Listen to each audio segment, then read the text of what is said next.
Liberal Currents presents Half the Answer with your hosts, Caitlin M. Green and Trent R. Nelson. Well, happy days are here again. And you know, understanding a question is half of an answer. And this is, of course, Half the Answer. Your host, Trent R. Nelson and Caitlin M. Green. And, well, I'm a historian, philosopher. I write, I edit, I do a whole bunch of stuff. I talk to you guys every week, it seems. And we have Caitlin as well, and she also talks. She's a mom, she's a linguist, she's a writer, she's an editor, she's a guest getter. Watch out, she's everywhere. You might even see her overseas. Amateur doll maker right now. I've made 3 dolls that are all terrible, and I'm going to be making a 4th one, and maybe that one will be less terrible. We'll see. Piano player. She's everywhere. It's a lot. Well, Caitlin, every single week, whether it's once, twice, or thrice, we're having fun chatting with wonderful folks. We're learning so much. Hard to schedule so much learning, but we manage. Who are we learning with today? And what are we talking about, Caitlin? Oh, Trent, we're getting a peek behind enemy lines today. I have brought with me Matthew Sheffield, who is a former media and campaign consultant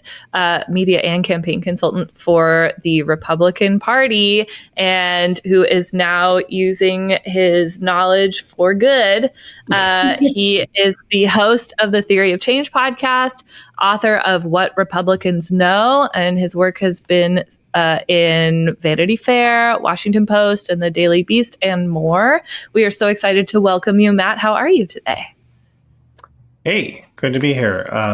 It is a sunny day finally in Southern California where I live. So, sunny day. Yes. It is a cloudy day in Portland. How's your weather, Trent? It is cloudy, but we don't mind. It's sunny, it's cloudy. We manage either way. Matt, it's such a pleasure to have you. Behind enemy lines, well, we'd love to get into your story as well, but we know you have a wonderful offering for us today. Yeah, you've been working hard, right? Yeah, tell us about your project. Sure, yeah. Well, so What Republicans Know is basically kind of the culmination of years of, so I worked in the Republican world of things for about 15 years. As a blogger, as a consultant, as a editor, entrepreneur, project manager, website and campaign person.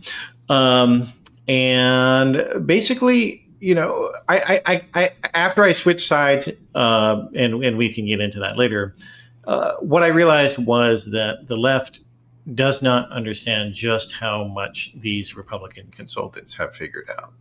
The consultants who work for Democratic candidates or further left candidates, whatever your stripe might be, they don't really understand how politics works. They have this kind of antiquated worldview. And so I wanted to put down in a book to let people know what exactly Republicans are knowing, because, you know, I think as you guys certainly know, the policy positions of the Republican Party are not popular, but they still manage to win elections a lot. And so that is one of the things that I set out to explore in the book and explain how are they doing this? Why can they win elections despite the fact that everyone hates their ideas? Right. So there's been a lot of conversation online in the last couple of days, actually, between people whose position is, well, they keep winning because of cheating, because of things like gerrymandering and vote suppression and, you know, these kind of like technical things that could be fixed by procedural means, versus people who say, like, actually, there are human people that are attracted to the candidates of this party, and that they are being won over by messaging, not just that like they're outnumbered by people whose votes are being suppressed. And so where do you fall on that conversation? Well, so what I usually say to people is that most criticisms of the Democrats are correct. So like, and I think that there's a problem that people who, might have more centrist inclinations, or people who might have more democratic socialist inclinations, they think that only their critiques are correct. But the reality is that most of the things that people say are wrong with the Democrats actually are true.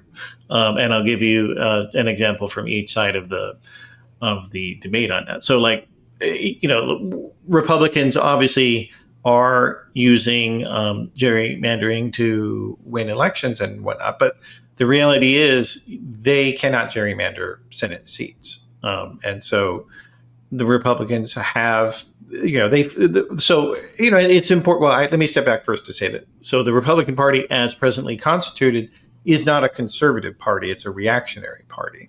And it's important for people on the left to make that distinction, because not only is it accurate for historical reasons, but it's also so you can use that division between conservative and reactionary for divisive purposes, which you must do.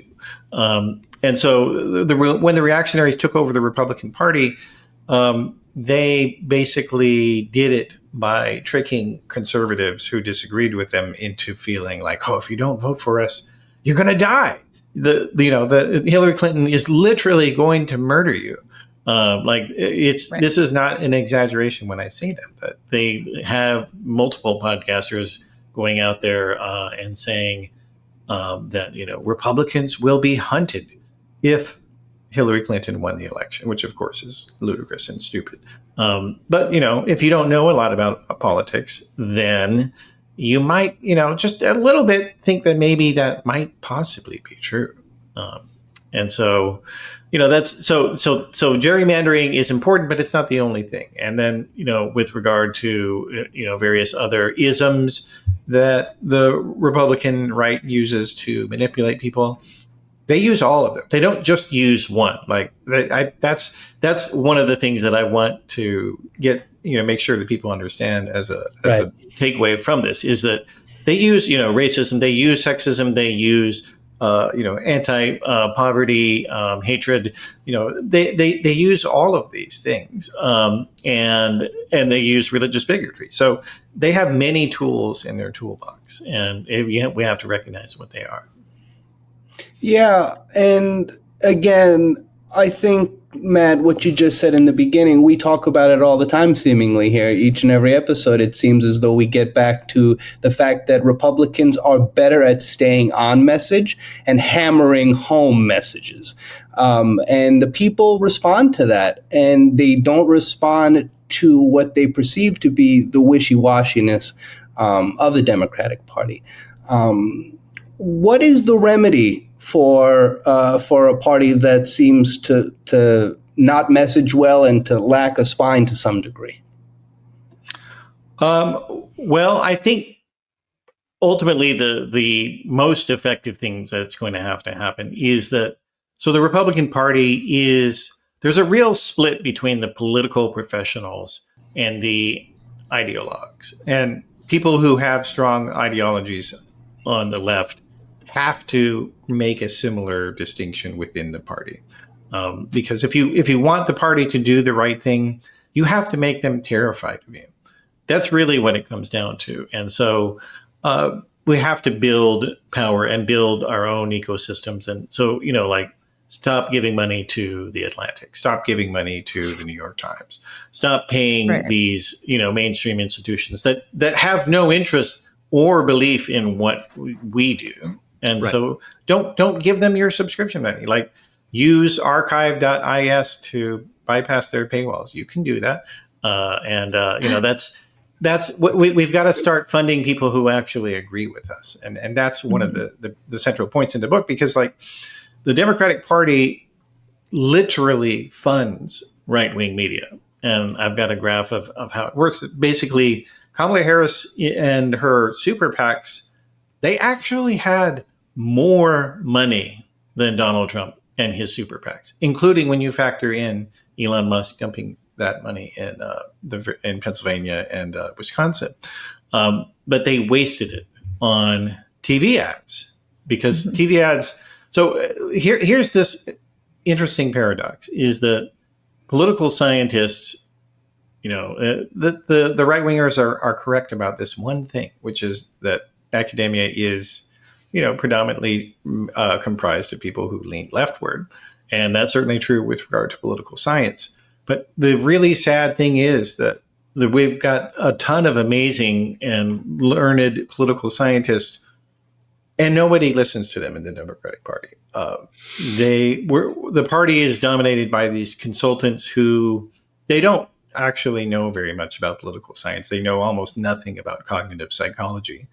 And so they've got this idea in their head, well, we'll just run a lot of TV ads. But political science has shown for decades now that in presidential races, they don't do almost anything.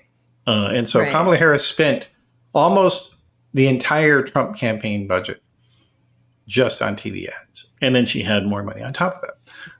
And here's the thing that's even more outrageous is that because of these right-wing companies like Sinclair or Nexstar or Rupert Murdoch's Fox, the Democratic Party has literally been paying for right-wing media over $1 billion over the decades.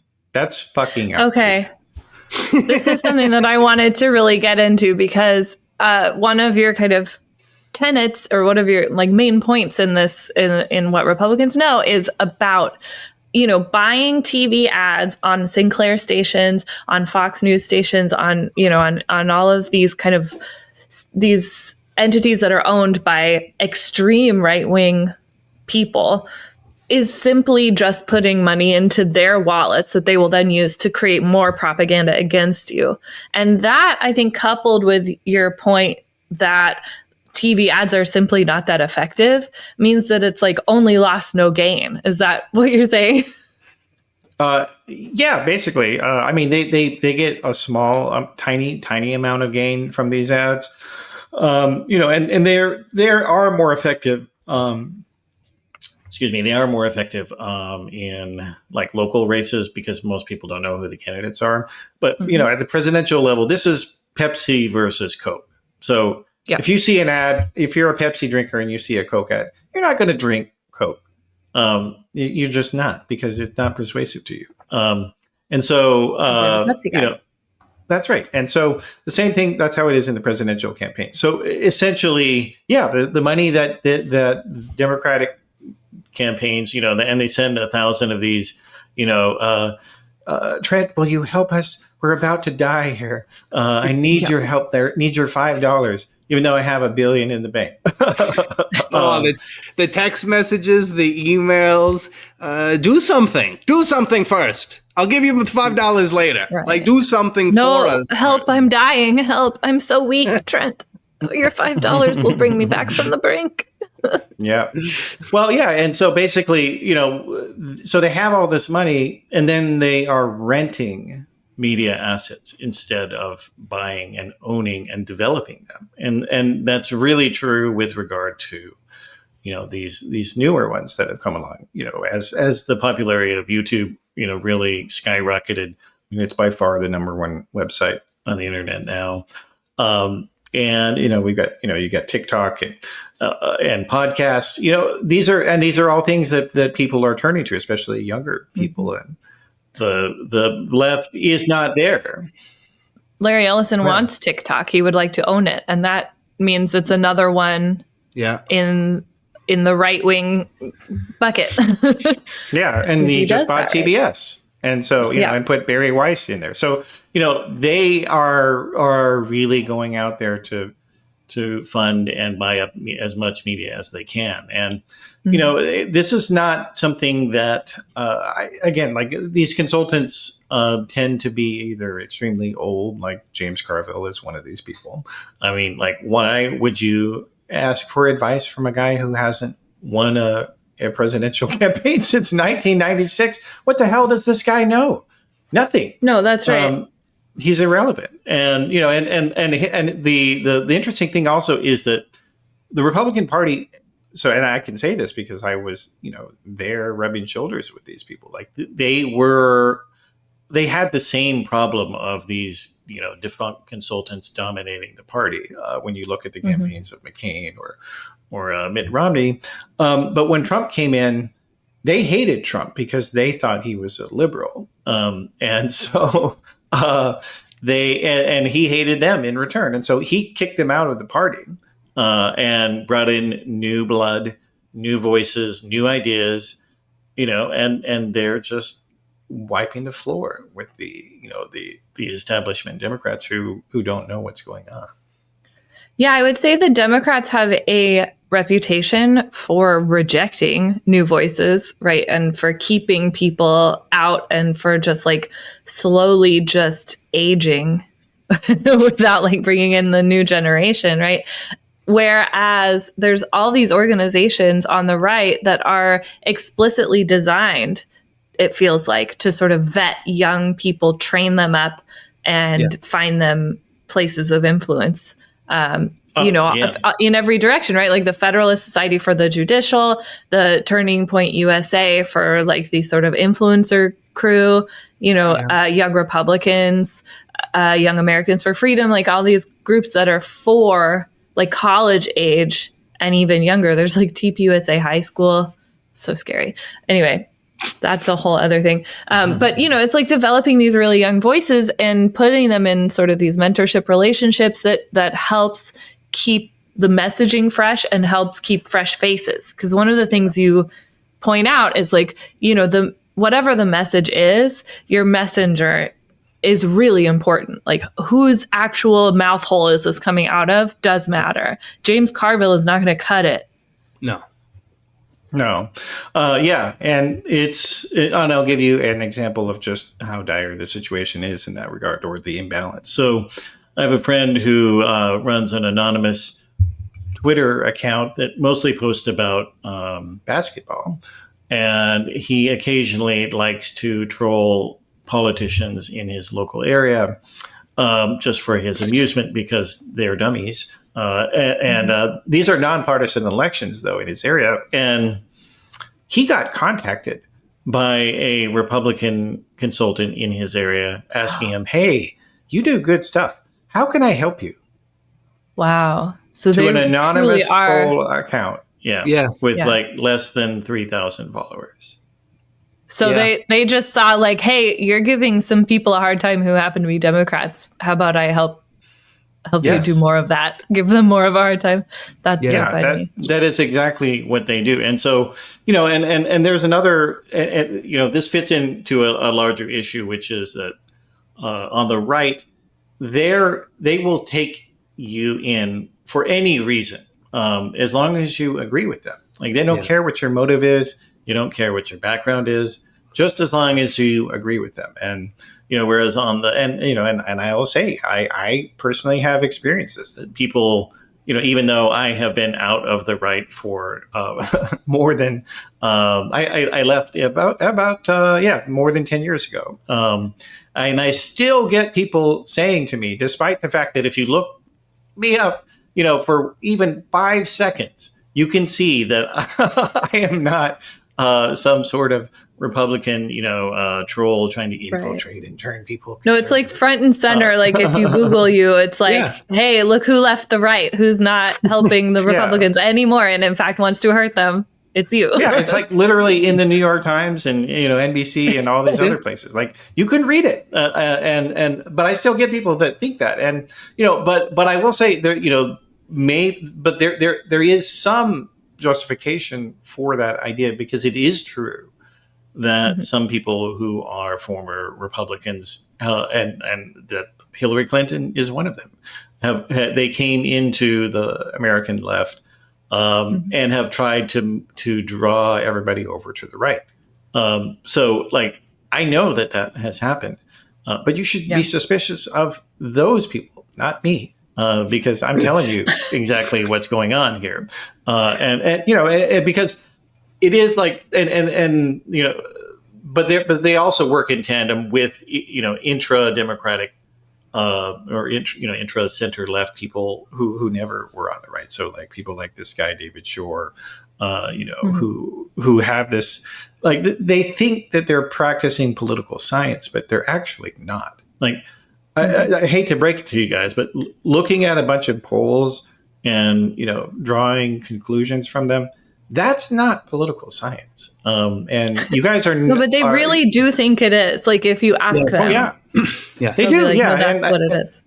Yeah, they do. And like the number one thing that they don't understand is that public opinion is malleable. Like, there's this idea that, most of the people are in the center. Well, no, that just means that a lot of people are uncommitted and incoherent. And if you present a strong message to them, and you are not just one message, but you present many messages and many messengers to them, they will be drawn to your side. And we saw that with Trump in 2024. But go ahead.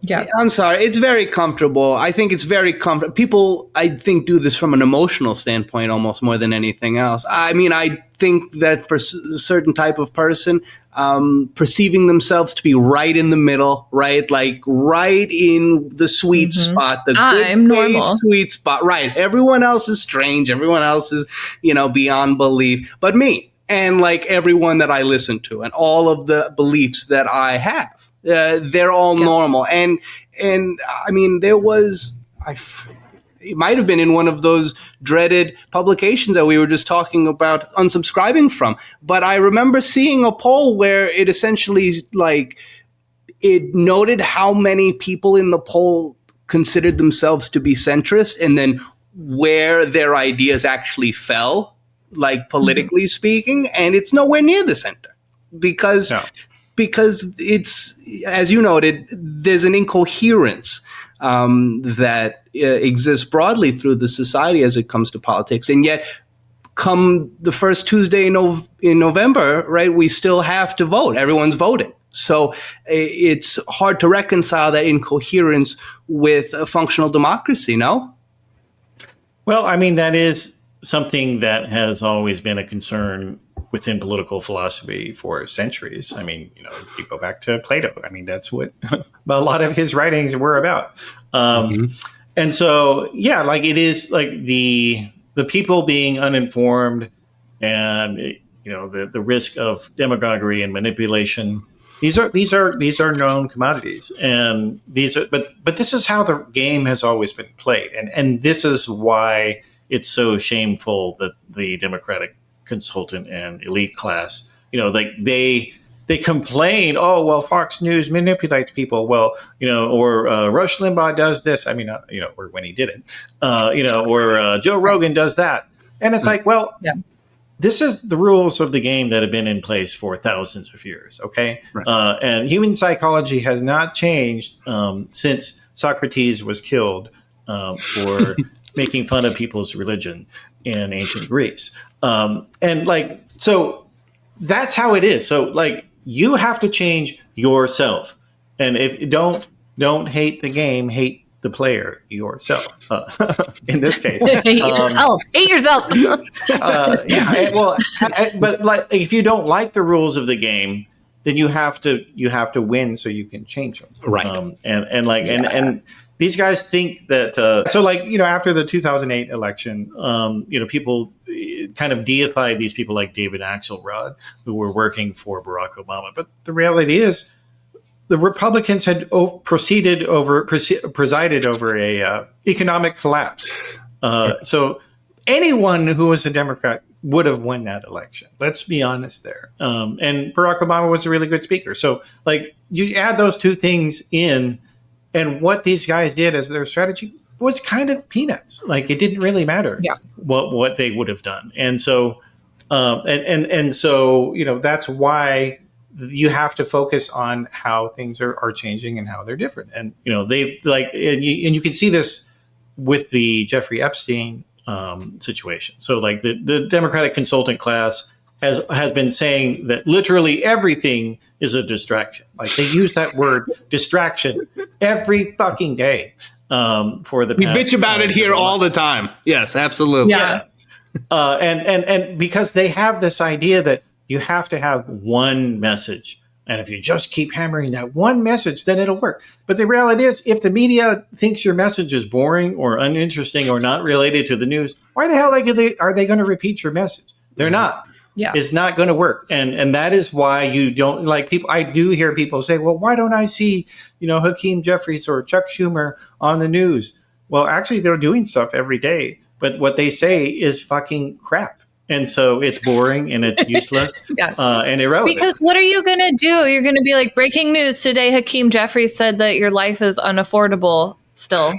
And you know that to be true already. And so like, here we are, That's not news. It's not news. Yeah. And so, like that's the thing that Trump has. Trump has an idiot savant quality to himself that, the guy is obviously a moron. He has, an IQ of 80, something like that. But like, he has this innate marketing sense. He never stops selling.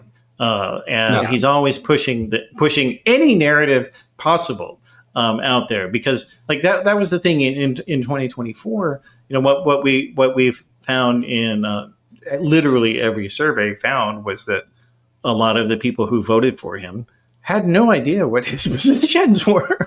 They had no idea. He was just like a famous guy. Yeah. Yeah. He was the famous guy, or, or they thought, well, he said the prices would go down if I voted for him. Kamala, high prices, Trump, low prices. That was literally a sign. I went to go do some work for the Harris campaign in Arizona. Like, they had that damn sign everywhere I fucking went. And I was like, oh, shit. There it is again. And sure enough, she lost Arizona. And which was that really hurt, because we had gone blue before and then we reverted back to red. I say I didn't vote in Arizona that year because I don't live there anymore, but it sucked anyway. And so like, but the other thing also is that the Trump campaign, and the right wing elites, they want to let 1,000 messages bloom and 1,000 messengers. So they, like, what I was saying with my friend, they will just give you money if you agree with them.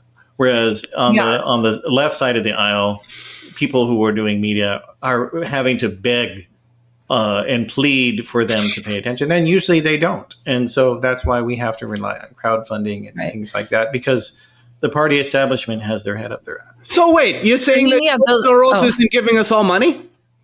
No, every time. No, but that's a great story that they would love to keep recirculating. And that's the thing, is like the logic of it is so simple, right? It's like, if you are a person who's getting any amount of attention for saying Democrats bad or Republicans good, then you are worth putting money into, and they'll just do it, right? And like, to think that like that's like so simple and so achievable, that like, if there's anybody out there who's already getting a little attention for saying actually Republicans bad, like, why can't they have a little money? It's pretty interesting. That like, we're not doing that. Also, here comes like a proper screed, possibly. Watch out. Here we go. So the consultant thing, right? The consultants keep saying this line of, you don't want to be alienating or insulting to your potential voters by, I don't know, saying words like heteronormative or whatever, which is like, no, Democrats are not saying heteronormative, but whatever, but they always are like, oh, it's so alienating. It's signaling to your potential voters that like you feel like you're better than them or you're smarter than them or whatever. Meanwhile, what does it actually do to people who hear the message out of like Hakeem Jeffries or whoever, that like, hey, all that stuff that you are interested in hearing about and paying attention to, like, for example, the Epstein stuff, that's actually a distraction. You're getting distracted. You rube, you dummy, you absolute baby pig animal. Like, what do you think that actually does to people who might potentially vote for you? I think that's more alienating than a 4-syllable word. Well, and speaking of distraction, 6 syllables. And speaking of distraction, my dog just walked in, so I had to get up there for a second. She wanted a fourth co-host. Yeah, she hates closed doors. So she didn't even want to. She doesn't even want to be in here. She just literally is like, "What's going on?" She's like, that needs to be open. She's like Anna from Frozen. I'm going to bring it back to children's media now. She's Anna. She just hates the closed door. That's fair. Same thing happened in the Walker interview. His cat was just like, "Hey," cat was like, "This isn't cool, guys. Why are we closing the door now? Nah, no way." It's like Eric Adams and his child. You can't have any privacy, please. Yeah. Well, okay. So, but to your question though, Caitlin. So, these consultants, they're constantly bashing the party and actually damaging it when they say things like that, because the party leaders, like Democrats in Congress, do not say these things. Like, correct. Like this is a literal fabrication. You can look up the things that they say. Like people have databases of the emails that they send out. You can look up the transcripts. We talked to They're DC not saying any of this stuff. We talked to her. Yes. Yeah. She told us all about it. So they're not saying any of this stuff. And so when you put forward this lie, what you're doing is you are tainting the brand of the party by making these false criticisms. Right. You are, and it's not just a lie. It's like a lie that the Republicans have been saying too, because it's like, that's what I was going to say. Yeah, they can point to that and say, "Oh, well, even the Democrats say that they do this, so you don't have to take my word for it." And so, this is seriously damaging lies what they're doing, and they got to stop it. Why? Because, go ahead. Why are we why, Matt? No, why are we always playing by their rules? Why are we always validating their statements? Why can folks, as you just note, come up to me and say, well, it's not just Republicans, Trent. It's Democrats say the same thing. I've seen Democrats go on the Fox News, quoted in the New York Post, as saying the same thing. It's not just us, Trent. Democrats, they're out of touch lefty elites, and they're always doing all this academic jargon, and they're always like they're for the trans and not for you and me.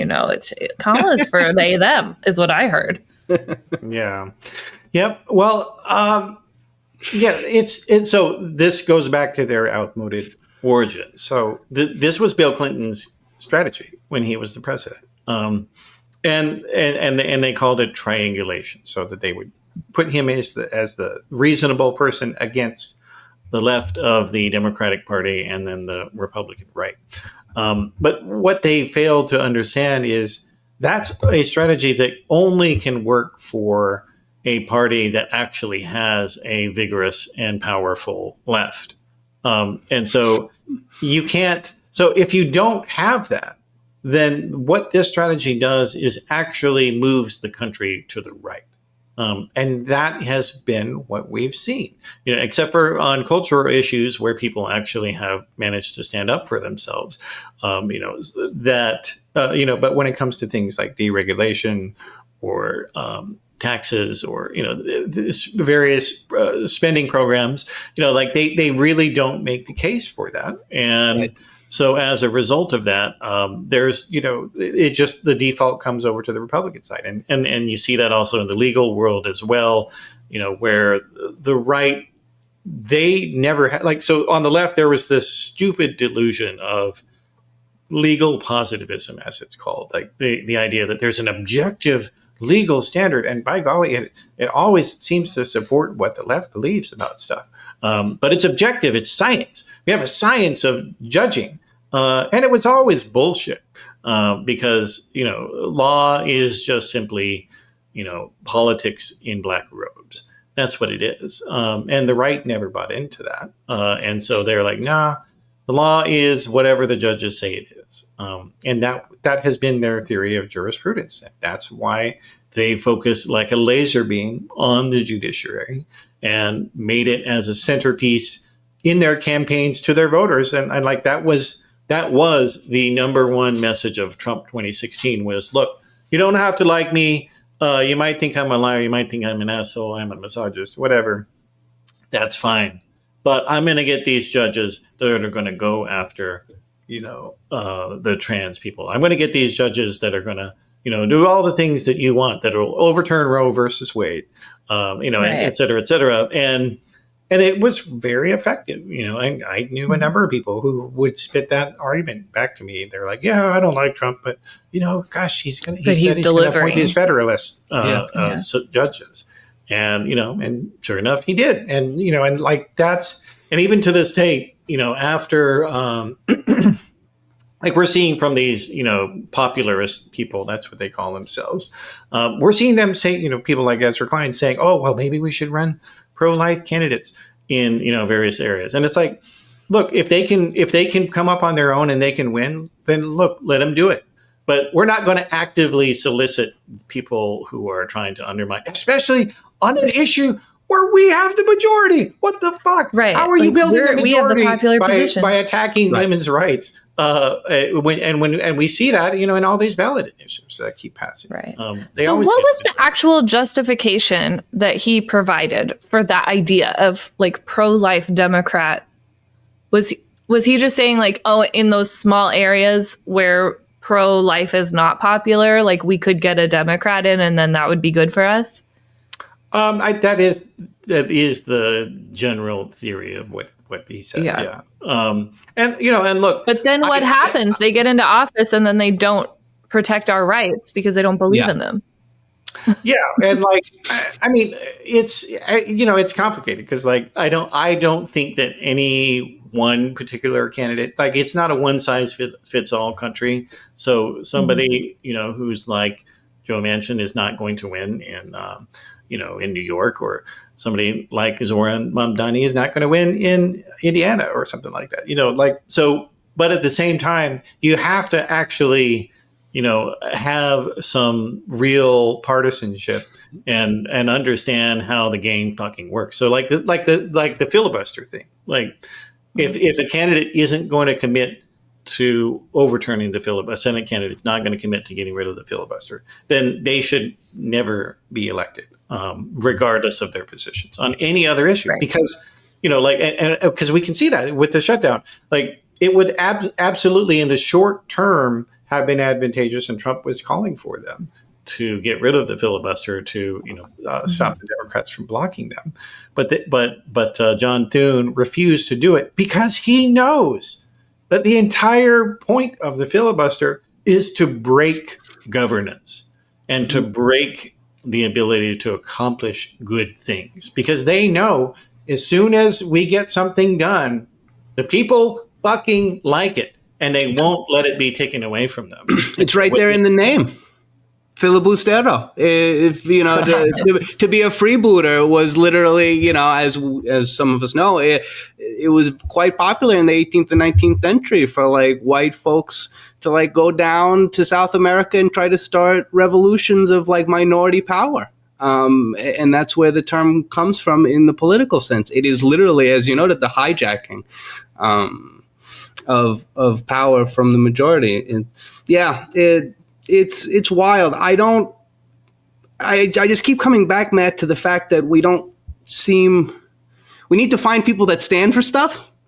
We're always talking about like, well, maybe we should, compromise here. Would it be, well, that's fine and well and good, but the Republicans, now Trent, they stand for the stuff that they stand for in New York, that they stand for in California, that they stand for in Arkansas. How is it that their people are all over the map? But it sounds to me, Trent, like you're advocating for like purity testing and like ideological purity, and we can't have anything like that. Like we can't expect for our Democratic nominees to have the same ideologies and values as us. What if the polling tells them that it should be different?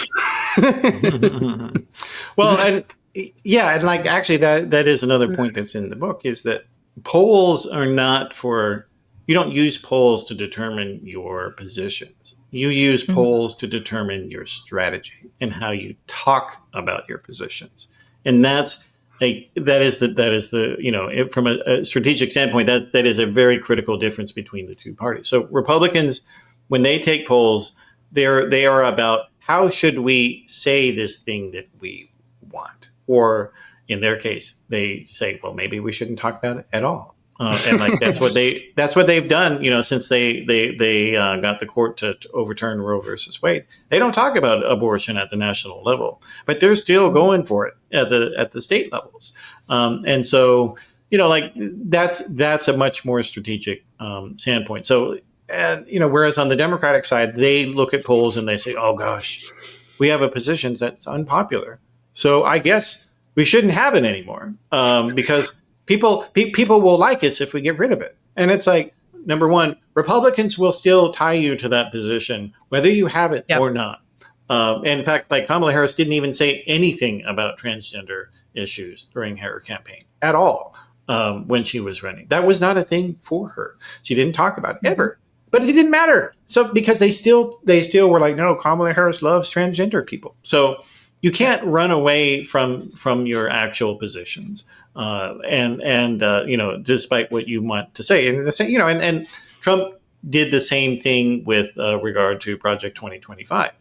He tried to say, "Oh, well, it's not me. I didn't do it." But people, they looked at it and they're like, "Oh, well, obviously you did. You were in favor of it," Clearly, or at least people who paid attention. They understood that he was very closely linked to it. And of course, when he got in, Rust vote, is once again back in the same seat and was the man behind the curtain for Elon Musk. And so, so your positions, you can't run from them. But what you can do is get people to talk about things that are more interesting, or you make your position not threatening. So like, on the trans issue, trans rights do not affect almost anyone. That's the reality. There are almost no trans people in the world, and getting people to understand that. Look, it's no big deal for you. And we've seen like gyms that just have transitioned to that people get dressed in stalls and whatever.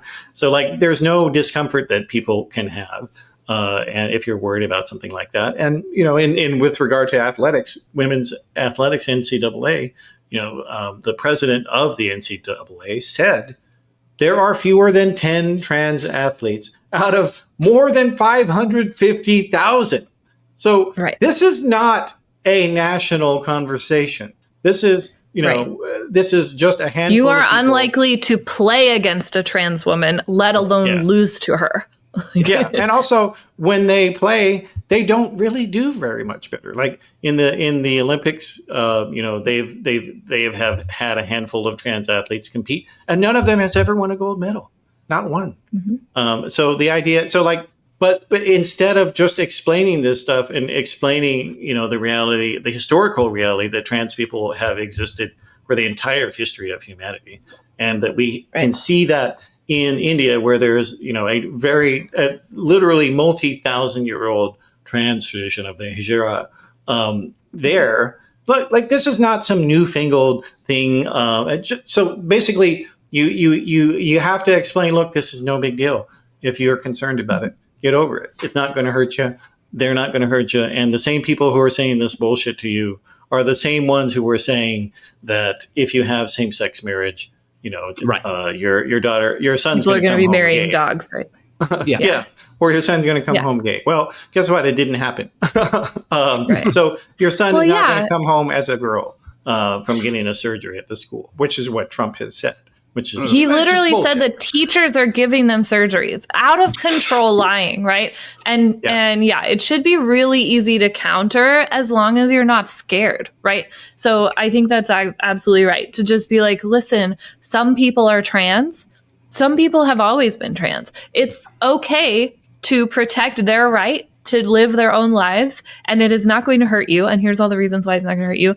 And also, protecting the bodily autonomy of a small minority group only helps you to safeguard your own bodily autonomy. Like, absolutely. As a feminist, as a woman, it's always been pretty clear to me that like my friend's ability to get his, gender confirmation surgery is the same right as my right to take care of my reproductive health. Like, easy. Yeah, that's right. Yeah, this is bodily autonomy, and and the other thing that these squishy, non-data-driven consultants don't get is that when you discard positions that are core to your political philosophy, you demoralize your voters, the people Yes. who would vote for you, and we saw that also, and it's unclear as much, how much of an issue that Gaza was during the 2024 campaign, because it hadn't flared up as badly as it did once Trump came into office. But, the reality is a lot of people did feel very demotivated by the Biden-Harris positions on that issue, and they did a terrible job of making people comfortable with their viewpoint, which, I disagreed with their viewpoint, but they should have had, we're supposed to believe in democracy over here, so you should let people have their say if they have a viewpoint, especially if it's the fucking majority in your party. Right. Yeah. I think one of the moments that I remember from the Harris campaign that was really painful was the I am speaking moment, where somebody interrupted an event to say something about Gaza, and then Kamala Harris was like, I am speaking. And a bunch of people took that on as a hell yeah girl boss moment, right? Of oh, she reclaimed her time, how cool. And then but for some people it was it was a chance for her to notice that she was off key on a certain issue, that she was not reaching her intended audience in the way that she needs to in order to win.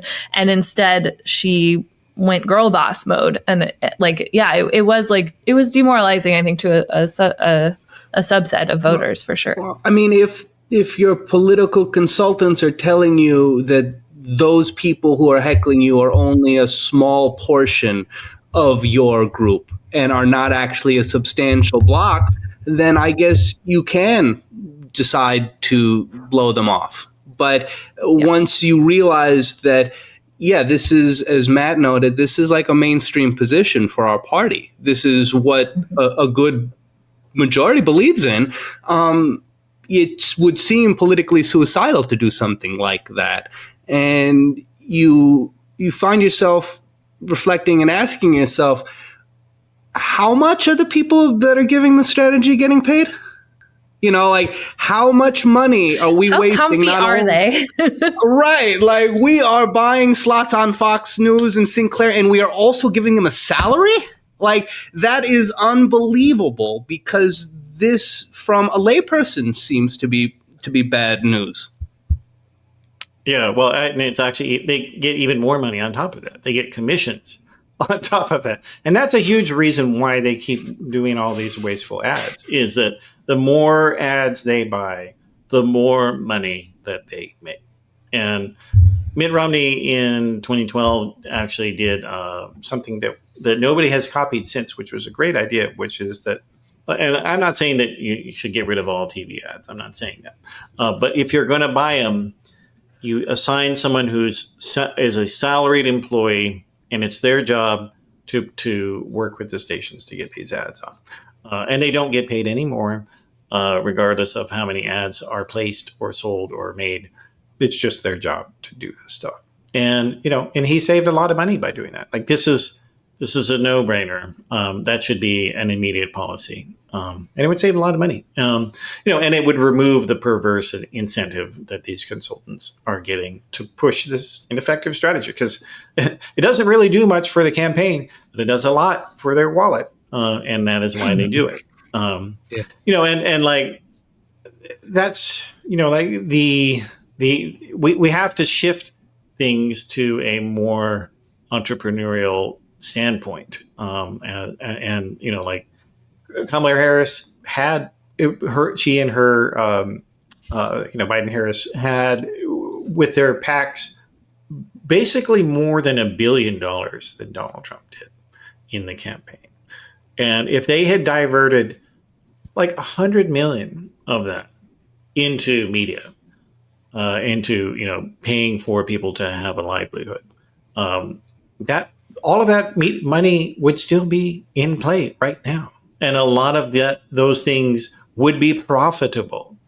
That's the thing that the right has really figured out. And it's in the book. I've got a graphic of the cycle that they've done, where they each of their class of operatives they reinforce each other. So you've got the activists are turned into donors. The donors give money to the campaigns. Then the campaigns give money to the right-wing media, which then in turn creates more activists for them. And that's the reality. Whereas on the left, people, there have been a couple of things that were kind of mass media oriented that were launched, like Air America, like Current TV, but they weren't immediately profitable. And so the people that were funding it were like, oh, it didn't make a profit immediately. Well, gotta throw it all away, put it in the trash can. Meanwhile, Rupert Murdoch was unprofitable, with Fox News and with Fox for, years. And his New York Post newspaper has never been profitable. Never. The Washington Times newspaper in DC, the right-wing paper owned by the Mooney Church, has never been profitable. And they started in 1982. Yeah. Never been profitable. So that's, everybody's so obsessed with their tax deductions and whatnot. And it's like, guys, you can write off a business loss in the same way. It's 100% deductible. There's no maximum deduction that, that you're up against in terms of campaign donations or whatever. So if you just shifted some of this money that you're raising and made it more effective, you could do so much. And there are so many people out there that really need that help, and they want to carry the message. They want to be the messenger, and they do a great job at it, but they can't get funded, and so they quit. What kind of political movement says, "Oh, this person's is trying to help us. Let's do nothing for them." Yeah, let's just let them. Let's just let them wither on the vine. That'll be just fine. Yeah, and and instead, so within political science, there's this idea of what they call thermostatic opinion, and that is that a lot of people's viewpoints about politics are about more what they're against than what they're for, because they don't really have a conception of governance or ideology, so they don't have an affirmative agenda. And so what happens is that a lot of people who are politically inchoate, they just, respond very well to negative messages. And so the Democrats have benefited from that thermostatic alignment whenever Republicans come in and actually start enacting their policies. Like, we have a disaster. Every Republican president has a disaster. Whether it was, and this is no exaggeration. You got Reagan. No, it's not. And so, they cause giant problems because of their incompetence and their extremism. And the public is like, holy shit, what the fuck? Let's get these people out of there. And then Democrats come in and fix things, and then people are like, oh, okay, well, I guess it's okay to vote for a Republican now. So Democrats need to be able to say, look, we have actual positive ideas. We're not just about fixing the Republican messes. We're about making things better, and we're going to have. We're not just the cleanup crew in between Republican administrations. That's right. Yeah, the Democratic establishment has basically made it so that politics is fought midfield all the time. Instead of saying, what can we do to get these politically inchoate people to come over to our side? And how can we reach them? People, they're suspicious of these ads, and because everyone hates advertising. Name me not one person in this world likes advertising, not fucking one. Okay, except for the people who work in that industry, and even they don't like it. I can tell you. And so, if that's your strategy to not talk to people for 4 years, or talk to them, every 2 years. That's the only time you're going to talk to them. Why the hell would they trust you? Imagine if your relative, came to you only every 2 years, and they don't talk to you at any other time, and then they're like, "Hey, vote, give me money." Yeah. You're not. No one's going to trust a relative who treats you that way, and no one would trust a party that behaves that way. And so you have to stay in touch, and you actually have to listen to what people want.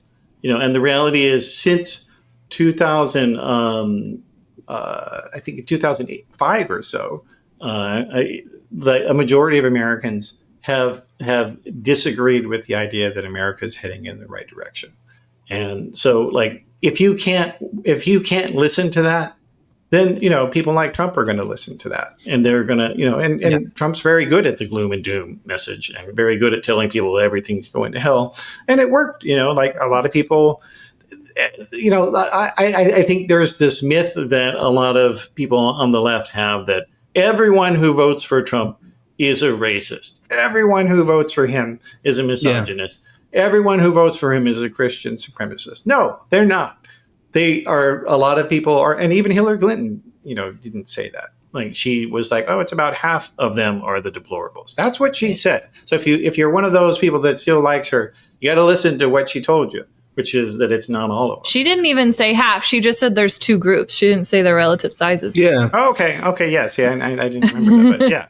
But no, and it's true. Like, psychologically, it is the case that a lot of people have a more kind of intuitionist, non-rational viewpoint about everything, and that is kind of a evolutionary, legacy that we have, and we all have. We all use our intuition and our somatic reasoning, as I call it, to, it works very well for us. If you're driving to the grocery store and you know exactly where, you're not thinking, okay, I gotta turn over here at the 5th block. You're not thinking that. It's autopilot for you. So, like, somatic reasoning, it works fine for us most of the time, but it's not good about actually learning new things. And so we have to be able to speak somatically to the public, instead of letting somebody like Trump come along and, it's an old lesson for teaching that, I learned a long time ago, which was, if you want somebody to learn something new, you need to try to make them laugh or make them cry. Like, you have to jolt them out of their path of reasoning so that they can accept new information. And I think that's probably right for, political messaging as well. And then, on the other side of it, you can absolutely sell the message that the people who are in power in the Republican Party are freaks and evil and weird and, like, child predators and fascists and, like, all of this stuff that you can sell because it is backed by evidence, right? But then if you turn around and go, my treasured colleague in the Republican Party, I want to do bipartisanship with these people, like, you are again going to demoralize, right? Where you're like, oh, you just told me that they were literally Satan, and now you're telling me that you've co-authored a bill with them? Like, what are you talking about? Like, I think a little bit more conviction of the, like, this is actually our opponent could go a long way. Mm-hmm. Yeah. Well, and yeah, like, it is. It's a real problem that the left-leaning, non-political junkies don't have that strong partisanship, and don't understand what's at stake for them. And I think, there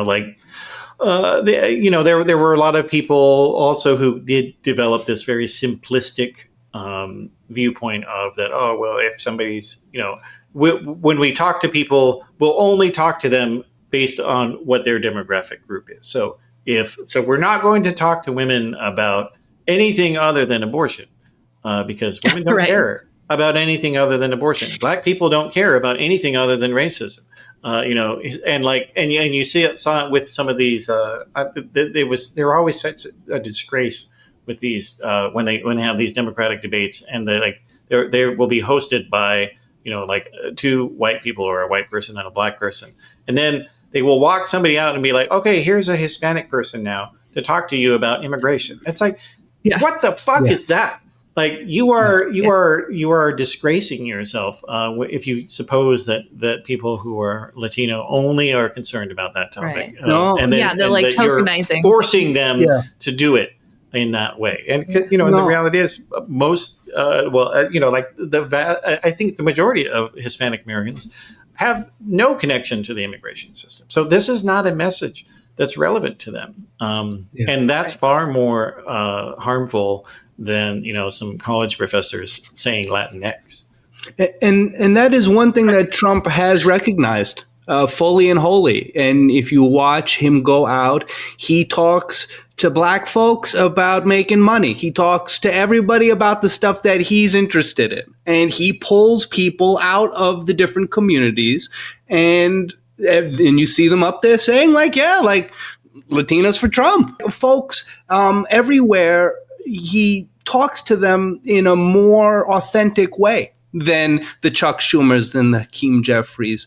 And, you know, I return to that often, right? The authenticity.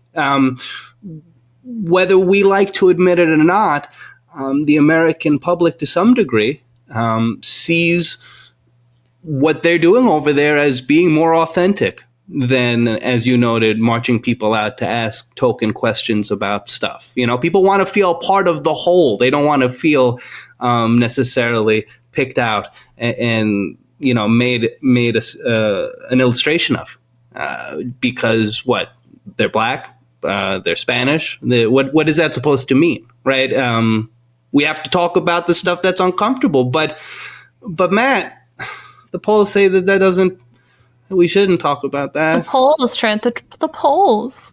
Yeah, well, and again, like they just don't know how to talk to people. I mean, that's really, you know, to what you just said there, Trent. Like, you know, Trump during all of his campaigns, you know, did massive numbers of rallies in his campaigns, more than any of his opponents. And like doing a campaign rally in an area, that's actually more effective than running TV ads in that area, because, and it makes total sense, because again, like most of us, you know, we want something interesting and fun. Like most people want that. And so if you got some, you know, a presidential campaign coming to your town, like that doesn't happen most of the time. And you can go to it and you can, you know, hang out with your friends, even if you don't really like the candidate, or even know much about him. You know, it's a fun time. And, you know, and if it's Trump, you know, he's going out there telling jokes and mixing it up and, you know, talking shit. And like people like that, like and politics, you know, and we can say, oh gosh, I wish it wasn't this way. I wish it wasn't a form of entertainment. I wish, you know, it wasn't this and that. Well, it is. Okay. So if you can't be entertaining and you can't be fun and you can't laugh at yourself, then get the hell out. That's what it comes down to, you know, and like, and in the beginning of her campaign, Kamala Harris, before these, you know, because when it was only her people from California that were advising her, she was running a much better campaign than when she got the Democratic nomination. And all of these people glommed onto her, the Carville Brigade, and just ruined, you know, like Tim Walz, he was on fire, you know, like his weird attack, like people fucking loved that. They love to hear funny shit. And that's, you know, because the economy sucks, you know, like all these horrible things are going on.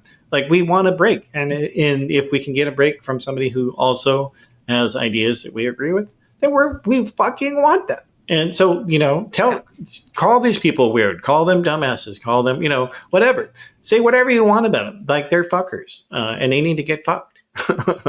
Well, yeah, right. Like, oh my God, we do not actually want them to win, right? Should we act like it? Yeah, I think like one of the things with Harris was like she would do something a little silly, right? She'd say the coconut tree thing, and or she'd have that laugh, you know, and for a lot of people, that was like, oh, a real person. How exciting, you know, and like a person who has feelings and who like isn't just a robot, right? If that was the direction, but like it felt like they were embarrassed of her. Like they wanted to just like, let's just robotify a little bit. And then, Walz as well, because he was just like dad man. Like his brand was so strong. And hopefully, you know, he's able to continue to work that because it's a really good brand. Absolutely. And like they bottled up their personalities and were like, no, we're only going to talk about the issues, you know, and anything else is a distraction. Again, this distraction thing, it's so superior. It's so condescending. And it shuts down anything interesting.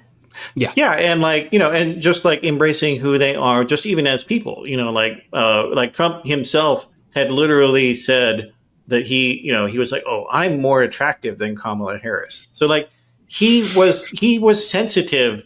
I see. Okay, for the audio listeners, that's Caitlin gagging over there. It's just that, like, okay, so I am not like Kamala pilled, right? I am not coconut pilled. I am quite left. And so like, she disappointed me in several ways. However, she's a beautiful person. Her smile, oh my God. Like, just give me a second to just be like, that was a smile that could light up a room if they would just let her, right? Anyway, Trump, more attractive. Okay. Not even when he was 25 years old was he more attractive. And like, as a young man, he was gross. He made the girls want to cover their drinks. It was never him. And the dude was born greasy. Like the guy fell out of a frying pan. Truly. Absolutely. And so like, but like they could have done just so much with that, with Tim Walls's, dad energy and like again, like Trump said it, he was like, oh, his people were worried that people thought Kamala Harris was hot. So like, why the hell would you not play into that? Like why can't we have a president who's hot? Like that they could have totally done. We deserve one. That's right. We haven't had one since JFK. So like, why can't we do that, right? And they could have done that, and it would have been a lot of fun. But they were like, no, you have to be serious. You have to get people to vote for them. They must. We eat certainly their can't have a hot lady president. Like we can't even have a lady president. Full stop. We can't have a hot one too. Yeah, and like, but then this is just it's just one of a thousand different things, because again, like they've got this idea that media.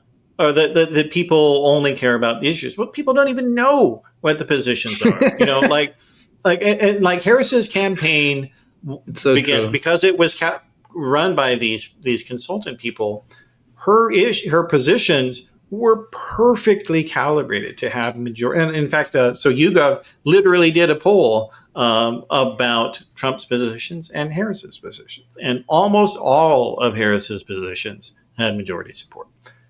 Yeah. And it did not matter because people do not vote on the issues, or most, a lot of people don't.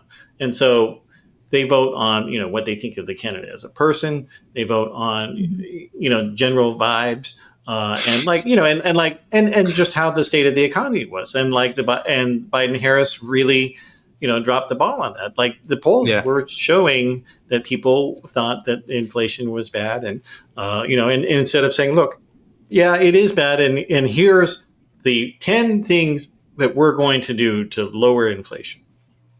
And we've already lowered inflation quite a bit.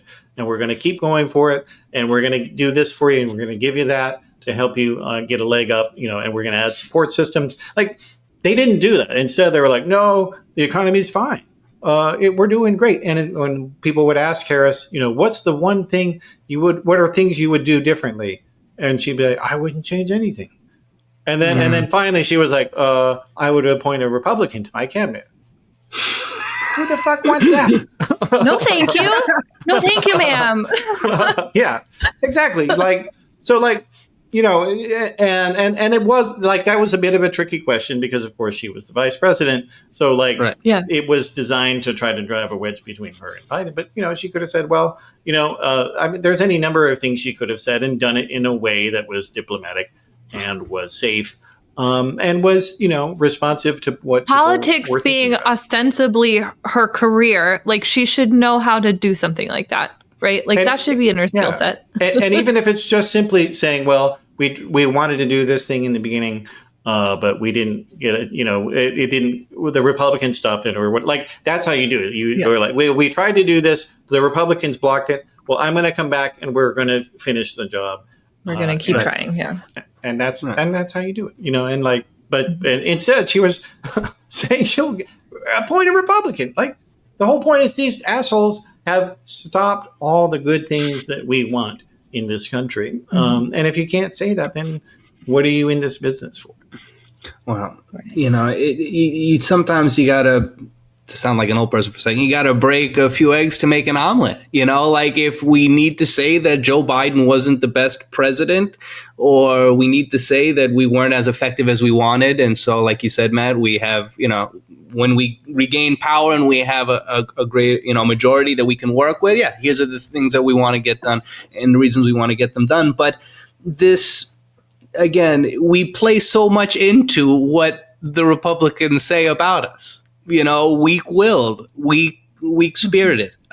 Just let it go because you don't want to say something bad about Joe Biden. Well, that's okay. I'm sure Joe Biden would have taken the bad things for his policies to be continued. I suspect. I don't know for a fact, but he would have tolerated a couple of less than flattering statements. Out of his vice president. We can keep it going. If it meant that, Trump wouldn't win. Well, and speaking of Biden, I mean, the reality is he should not have run in 2024. Like he should have let people decide, especially given, again, and his people knew that people were concerned about him, not having the energy to do it. And whatever you think about whether Biden had dementia or not, the reality is the guy wasn't doing. Oh, there goes my dog.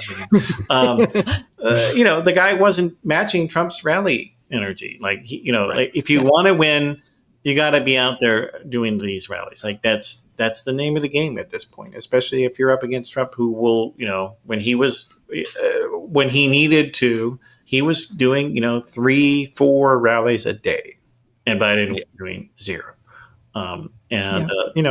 You got to put in the work. You got to put in the work if you actually want to win, and you got to welcome people into the tent. And instead of saying, well, if you don't agree with me on everything, then go get fucked. And it's like, well, that's a way to lose. Yeah. Right. Well, yeah. And while simultaneously accusing the people you just told to get fucked of purity testing. Like, cool. Okay. So double insult. Thank you for I guess I'm out. I don't know what to do with that. How do I'm clearly not invited to the party. Right. So yeah, you gotta invite people into the party.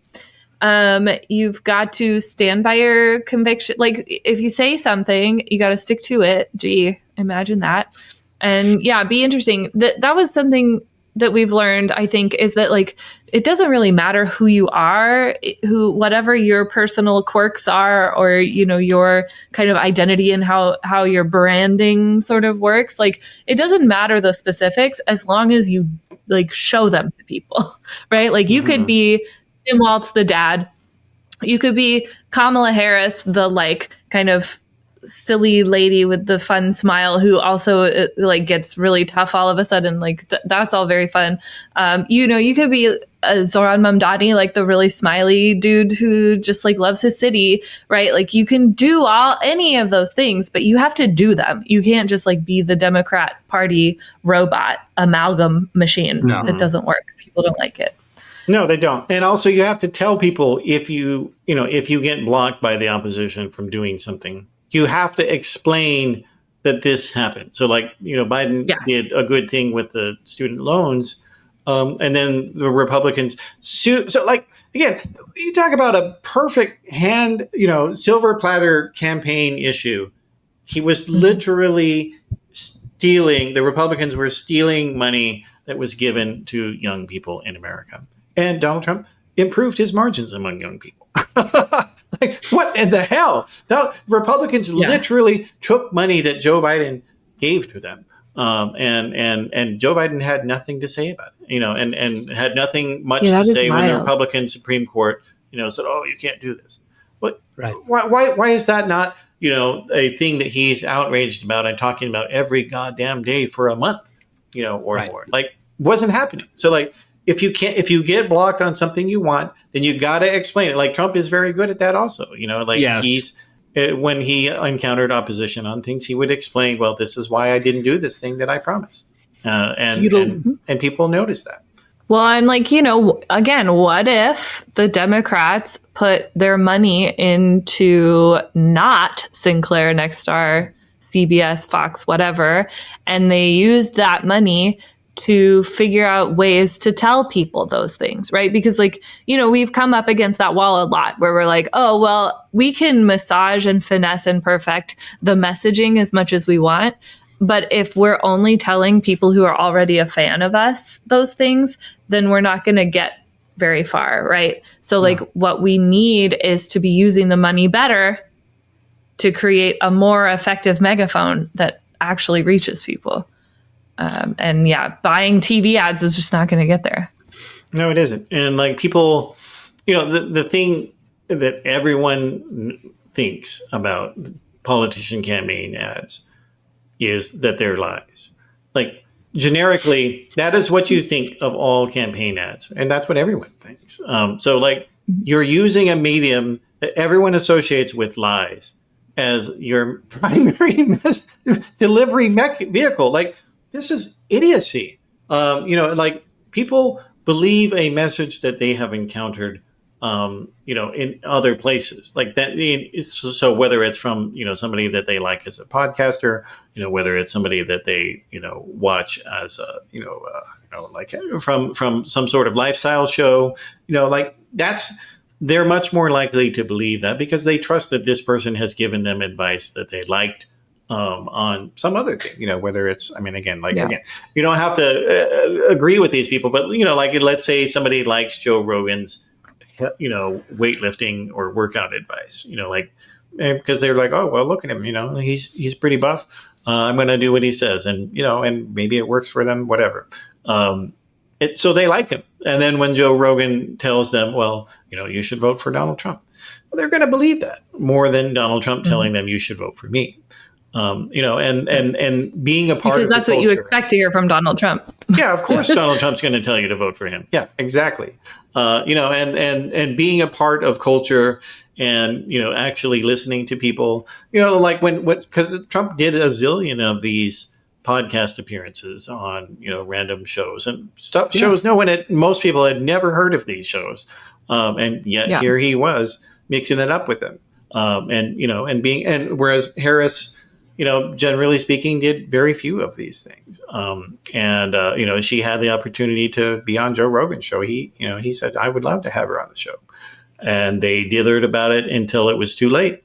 And then, then she lost that opportunity. And so that's, you have to be out there with the people. You have to be where they are. It's no different than, back in the old days of the politician going to the parade and kissing the babies. Well, in the 21st century, you got to kiss Joe Rogan's butt. Or, do we have to? Well, you at least have to come on liberal currents. How about that? Okay. We are the Joe Rogan of the left. Obviously, that's us. That's the role that we're filling. That's always a question that I struggle with too. Is if you have somebody who's clearly sort of like more friendly to one side, which is not your side, like do you send Kamala Harris onto Joe Rogan's podcast? Do you send Kamala Harris to talk to somebody who's like catering to kind of more of a right-wing audience? What's the cost benefit there, right? Like, are you legitimizing them and are you actually like, again, leaning into their branding, or are you reaching people you wouldn't have reached? Or, it's a question anyway. Yeah. Well, with Rogan, the reality is Joe Rogan voted for Democrats for a long time. So he's not... Right. He doesn't really lean anywhere. He's just a credulous weirdo. He's kind of libertarian. I think that's fair to say. Yeah. But that's more of his position, kind of, very uninformed libertarian. Like, that's his viewpoint. And, and so there's plenty of things that she could have talked to him in that regard. And there's a lot of things that, from a libertarian standpoint, that Donald Trump, even back then, so obviously now, like with all of his, raids and whatnot, and privacy invasions, like obviously that's all bullshit. But, he still had Russell vote on his, giving him advice and saying he was going to have a job in the Trump White. Like, if you're a Joe Rogan fan, wouldn't you want to know that Donald Trump's top policy guy says he wants to criminalize porn? Yeah. Seems like that might be something that you would want to know if you're, a weightlift bro. That one of your favorite pastimes, Donald Trump wants to criminalize it, or at least his guy does. And like, seems like that would be important. Or talking to them about abortion because Joe Rogan is pro-choice. You could talk about that. I mean, there's any number of things. Like, if you can't talk to people who don't agree with you 100%, and you're a politician. What are you doing this for? You're screwed. Sure. Yeah. And I think she could have. And I think she would have done fine. There's a difference between like sending Kamala Harris onto the Joe Rogan podcast, the Joe Rogan, what is it, experience, versus like you wouldn't send her on like Fresh and Fit or something that's like extremely red pilled and like misogynist. Well, right? those guys are like Nazis. That wouldn't work. So Black Nazis. But exactly. No, that's exactly right, Caitlin. That you go around the margins. And you wouldn't send her on to somebody like these far right Christian hosts either, who of course so you wouldn't go for them. But I mean, gosh, there's so many intermediary spaces.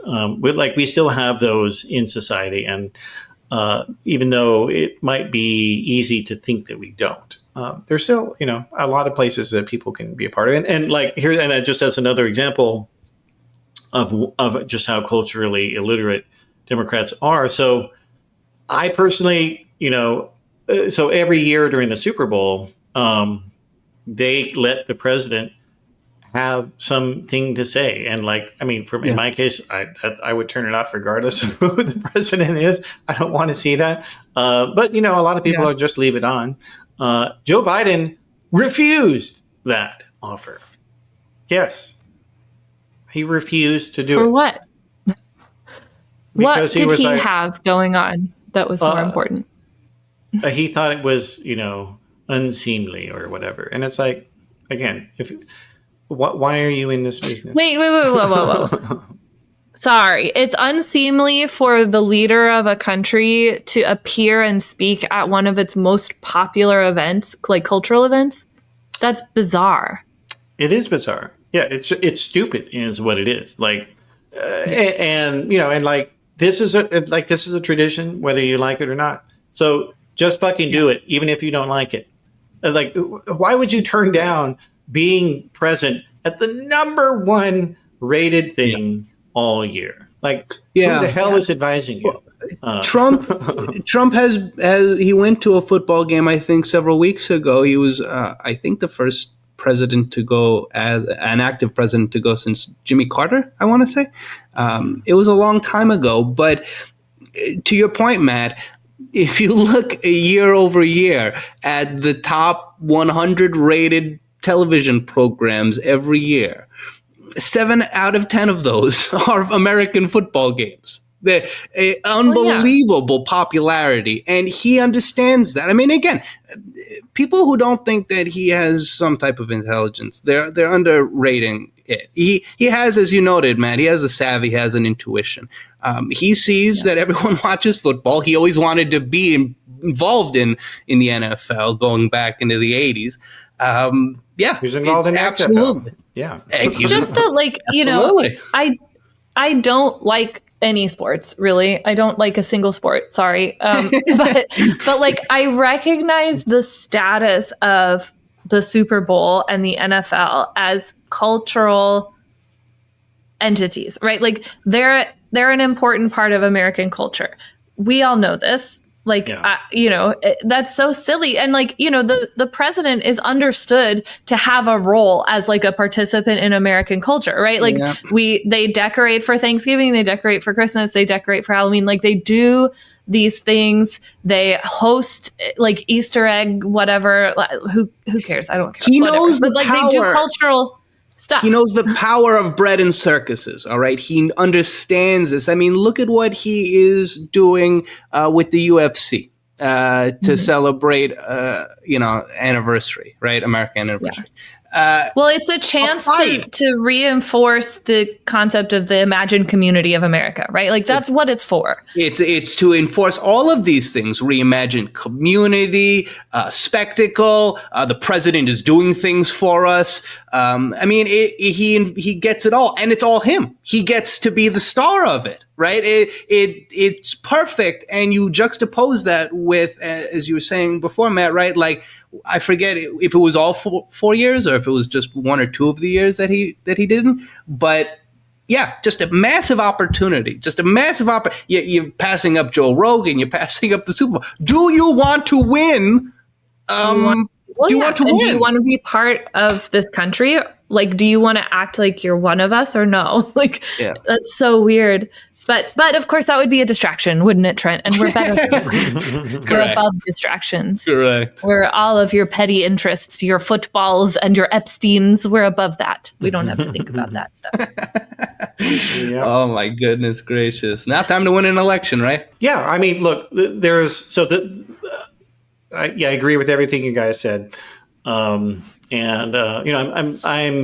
crowdfunding this book here, so I'm looking for people to buy it, and then we'll have everything wrapped up and published to you guys by the end of this month. And so I can definitely use people's support with that because, I'm not getting my Soros check. I don't know where it is. Maybe it's been lost in the mail or something. But yeah, I mean, look, we have to be in the scrum. Like that's the reality. Like politics. I mean, there's all these sayings that about politics ain't beanbag. Whatever. Like that's the reality. Like if you can't take the rough and tumble, if you can't have fun, if you can't mix it up, if you can't be silly, you can't be angry. You can't be authentic, then get out. Let people who want to do the job do the job, and let people come in. Invite this whole credential crap that they've got going on. That if you didn't work in a campaign 30 years ago, then you don't know anything. And it's like, well, what do you know? You don't know. Yeah, very much. You haven't really shown us what you actually know because you happened to be employed during a campaign that was like unable to fail. That's exactly right. And politics is always changing, and you've got to change with it. And and that's how you win is by adapting. And we don't have to copy all the dishonesty and the hate that the right is constantly pushing out. We don't have to do that. But these guys, they are pros and they know their stuff because they have to be. Like their issue positions are unpopular. Like that's the bottom line. And we can complain about gerrymandering or small states in the Senate and all that. Well, that's the rules of the game. Like this has been in place for 200 years, guys. Like you can't start now saying, "Oh, the system is against us." Bro, that's how it is. And that's how it's always been. And if you want to change that, you got to win within the current game if you want to change the rules. It's just that simple. Yeah. And you got to actually compete everywhere. Like when Howard Dean was the DNC chairman, he pushed forward a 50-state strategy. He was like, look, we're going to compete everywhere. And that was very important, not just necessarily because they were going to win in these, very red areas. It wasn't that. It was that they could get the people who lived in these places would get a chance to see a real Democrat, and that they weren't the evil satanic caricature that Fox News was telling them that they were. They could see, oh, this is someone who has some ideas that I actually like. This is someone if I'm a farmer that actually does support farms and and wants farmers to have good things and have not have tariffs destroy their industry. Like there's being out there. You have to be there with the people, and you have to invest in media and to carry the message to them. Right. And study up, like show that you know what is impacting their lives and think about what your policies can do to help them, right? Like when you're going to visit the farms, you need to know why and how Trump is hurting them so you can talk about how you can fix it, get them something better, create, a life that is actually even better than just fixing it, right? We're not just the cleanup crew. I think that's really important. I think that Trump can throw a rally that's like exciting and where he's like fun and funny, but like the prevailing energy is like fairly mean, right? You've got your grannies with your mass deportations now signs. You've got the fuck your feelings t-shirts. Like you got all that stuff going on. Like, you know, they haven't really broken out of that like bully vibe. It's like a bully brand, right? And like the Democrats have this whole field that they can occupy to create events and media and whatever, like that has a much more fun vibe than that. Like fun is extremely available to be had at this point, where you can throw these events where like everybody's having a good time, everybody's expressing themselves, right? Like you can go to festivals and things, and like, you know, the Republicans pull up at like a farmer's market and half the people have to duck under a table in case they're going to get, you know, like thrown into a van. Democrats, you can show up and the party will just continue. Like, why not take advantage of that? Sounds like a whole bunch of distraction talk, though, Caitlin. So, I love distractions. Distract me more. Yeah, no, that's a great point. And you know, from a more like political theory standpoint, what you just said actually jives very well with the kind of meta narrative of the left and the right. So the right wing narrative is tragic. It is. The world is fallen. We are a fallen people.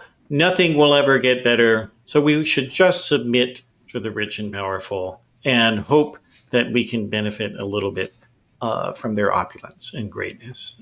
It's bleak. It is bleak. Yeah. And, you know, and whereas, you know, the point of the left is supposed to be, well, if we work together and care about each other and care about society, and, you know, we can have a better society and we can have fun while we're doing it. You know, and yeah. It's literally a barn raising. Like we could just like do that, right? Yeah. It's like somebody needs something done. Okay, I'm going to go really childish here for a second, but I've been reading this story to my children called We Are Definitely Human. It's amazing. It's a picture book, and it's about some aliens that crash land in a like behind a barn, and they approach the farmer and they're like, we're for sure 100% human. We promise. Our car has broken down. It's definitely a car. It is not anything that's not a car. And the farmer is like, okay, well, the store is closed. Like we can't really do anything right now. It's midnight. Why don't you just come sleep in my living room? So they sleep in the living room. And then the next morning they go out to the general store, and everybody in the town hears about these like very strange people with their very strange car that need help. And so they go out to where the car is, quote unquote, and the whole town is just there. Somebody's playing music. There's food. There's like people have brought their tools, their expertise. They fixed the UFO. The car. And then the aliens leave and they bring with them the experience of like, oh, humans are helpful. And when somebody is in need, the humans will come together and do that. And when we meet somebody in need, we will do the same thing, right? Like that is literally the ethos of the barn raising. That is the party vibe that we could bring if we just let ourselves do it, right? Not only is it fun, but we're working together to create something or fix something or build something better. It's so simple. Let me run the Democratic Party. Yes. Yeah, well, exactly. And like, you know, and this is what we have to do, because again, like these people want to impose this tragic worldview on all of us. And, you know, if we put, you know, just say the thing, you know, that government is all of us. And in the same way that you know, if your aunt or uncle, you know, needs a cancer surgery or something, and you do a GoFundMe for them and your community comes through for you, that's wonderful. Well, guess what?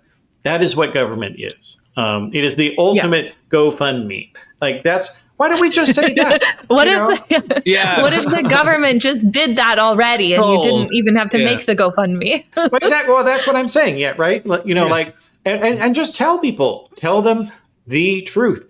Other countries have done this with healthcare.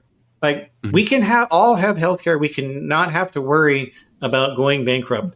Why Right. That's a wonderful thing. And it's a solution, like this is not a newfangled imaginary thing. That's a far distant, Right. wild dream of the liberals. It is achievable and we know it. Yeah. Because people have already done it, yeah. This is decoupling. I'm sorry. Part of this work has to be getting back to the Republican dominance of messaging. We have to decouple community from communism. We have to decouple society from socialism. Right. When people hear that, like, we're going to have maybe buses that everyone can take in New York City paid for by taxes, people think that's an outrageous right. Grab your pearls, right? They're doing the same communist stuff in the great socialist state of Georgia, right? Where you can take a free bus in Athens, right? I think, and we have to own the idea that like you're going to have to do a little bit for your country in order to have the country that you want, right? Like ask not right, what your country can do for you. Like if we want to have the kind of society that does provide the things that we think a society should provide, then yes, those of us who have something to give ought to be giving some. And that's not something to run away from. And I do feel we've been running away from that idea. Yeah. Like, how will you pay for it? Like, well, we can't raise taxes on anybody. The same way we pay for everything else. Yeah. Well, the same way that Trump is paying for his deportation force. Like, we'll just take some money away from that. There you go. Yeah, no, exactly. Like this idea that, you have to nickel and dime every fucking thing, like it's crap. And in the same way the right, had us propagated this complete lie about, if you cut taxes, you get more revenue. Like that's bullshit. And it's never been right. No, it's never. And like that was actually one of the things that made me get out of the Republican Party. I was the managing editor at the Washington Examiner, and I had people that would sometimes send me articles that would say that in them, that if we cut taxes, we'll get more revenue. And I would always say, well, show me evidence of that.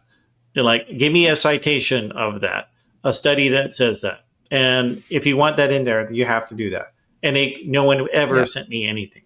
So I would just strike it out. And then, eventually I started thinking, well, what if they're wrong about a lot of these other things? And one thing led to another. And here we are. And I'm so glad that we are here. And I think it's about time for us to wrap up. So I will finish by saying, if you go to Matt Sheffield's, it's the Flux website, right? Yeah, Flux.community. And it's called What Republicans Know. And you can pay $15 to get the whole thing. And that will help Matt to fund his next phase of the project, which is developing it into a full book, which is what we want. We want that book. So please help. Yes. Thank you. And you can follow me on Blue Sky if it's Matthew Sheffield.flux.community. You can follow me there too. Amazing. And you can be found on Blue Sky and maybe Twitter/X. Yes. Yeah, I still post on there for the normies at Matt Sheffield. Yeah. I've given up on the place, but thank you so much. And this has been Half the Answer, where understanding a question is half the answer. And it is also, what is it, Matt? It is also. I was not getting your theory of change. Yes, exactly. I thought you were trying to make a pun there or something, but yes. Also, this is a crossover of theory of change. So glad to put this on there as well for everybody. So thank you, Theory of Change audience. I hope you enjoyed us and will listen to us. Thank you, Half the Answer audience. We hope you will listen to Theory of Change, and we will see you next time. Thanks for listening to Half the Answer, presented by Liberal Currents. You can find Half the Answer anywhere you get your podcasts. Liberal Currents is an entirely listener and subscriber-funded publication, which includes programs like Half the Answer and Neon Liberalism. So, if you like what you've heard and wish to contribute, you may do so at liberalcurrents.com and through Patreon. And remember, understanding a question is half the answer.